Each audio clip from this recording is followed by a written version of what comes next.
ঢাকা কলেজের মাটিতে যদি এই মডেলটা যদি চালু হয় ইন্টারমিডিয়েট সেই জায়গা থেকে আমরা প্রত্যেকে আপোষহীন।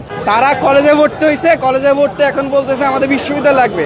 1841 সাল থেকে ঢাকা কলেজ স্টুডেন্টরা আছে, ইন্টারমিডিয়েট এটা প্রতিষ্ঠা হয়েছিল, কিন্তু এখন দেখা যাচ্ছে কি যে আমাদের সংকটে অনার্সের ভাইরা হচ্ছে যে তারা জারি করবে, কিন্তু আমরা এটা মেনে নিব না। সবকিছু বিষয়ে আপনার হচ্ছে যে 6 একরের জায়গাতে হবে না, তাদের আরো বেশি জায়গা প্রয়োজন। তাহলে ইন্টারমিডিয়েট ভবনটা কোথায় থাকবে? এই হলো আমাদের সন্দেহের জায়গা। এবং আমরা বলতেছি যারা বিশ্ববিদ্যালয়ে চাচ্ছে বিশ্ববিদ্যালয় করুক, অন্য অনেক জায়গায় আছে। আমরা হচ্ছে যে তিতুমিরের বড় ভাইরা বিশ্ববিদ্যালয়ে চেয়েছে, আমরা তিতুমিরে কোনো কথা বলিনি। আমাদের ইডেন কলেজে আপুরা হচ্ছে বিশ্ববিদ্যালয়ে চেয়েছে, আমরা ইডেন কলেজে আপু নিয়ে কোনো কথা বলিনি। বদ্রীনাথের আপুরা বিশ্ববিদ্যালয়ে চেয়েছে, আমরা বদ্রীনাথের আপুদের নিয়ে কোনো কথা বলিনি। আমাদের শহরের ভাইরা বিশ্ববিদ্যালয়ে চেয়েছে, আমরা সেটা নিয়েও কথা বলিনি।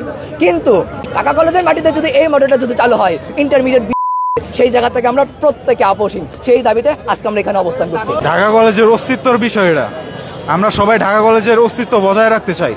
ডিসিউর যে অধ্যাদেশ দেওয়া হয়েছে সেই কাঠামো অনুযায়ী যদি ডিসিউটা হয় তাহলে ঢাকা কলেজ ইন্টারমিডিয়েট একসময় দেখা হয়ে যাবে, এটা আমরা চাই না। ডিসিউকে যে বানাচ্ছে যে মডেল, এটা আমরা মানে এই মডেলটাকে আমরা মানি না। প্রতিষ্ঠার দাবি তারাও রাস্তায় নামছিল, তারা কলেজে ভর্তি হয়েছে, কলেজে ভর্তি এখন বলতেছে আমাদের বিশ্ববিদ্যালয় লাগবে। বাট কলেজে স্টুডেন্ট মূল কারা ছিল? 1841 সাল থেকে ঢাকা কলেজ স্টুডেন্টরা আছে, ইন্টারমিডিয়েট এটা প্রতিষ্ঠা হয়েছিল, কিন্তু এখন দেখা যাচ্ছে কি যে আমাদের অস্তিত্ব সংকটে। আমরা চাচ্ছি যে এই সংকটটা মুক্ত করতে। আমরা বলিনি যে আপনারা বিশ্ববিদ্যালয় করছেন এটা খারাপ, আমরা তাদের সাধুবাদ জানিয়েছি, কিন্তু এটা যে চলতেছে যে ইন্টারমিডিয়েট সরিয়ে দেওয়া হবে, বা আমাদের যে শিক্ষক, আমাদের মূলই তো শিক্ষকরা। একটা সরকারি কলেজে আমি ভর্তি হয়েছি, সেখানে বিশেষ করে স্যাররা প্রতিযোগিতার মাধ্যমে সেখানে এসেছেন, কিন্তু সেখানে যদি বিশেষ করে স্যাররা থাকলো না, আমি ভালো শিক্ষা পেলাম না, তো সেটা মূল কি হতে পারে? তো আমাদের একটাই দাবি যে আমাদের ইন্টারমিডিয়েটটা সক্রিয় থাকতে হবে। তাদের বিশ্ববিদ্যালয়ে অনেক জায়গা আছে, সেখানে করুক। অনার্সের ভাইরা হচ্ছে যে তারা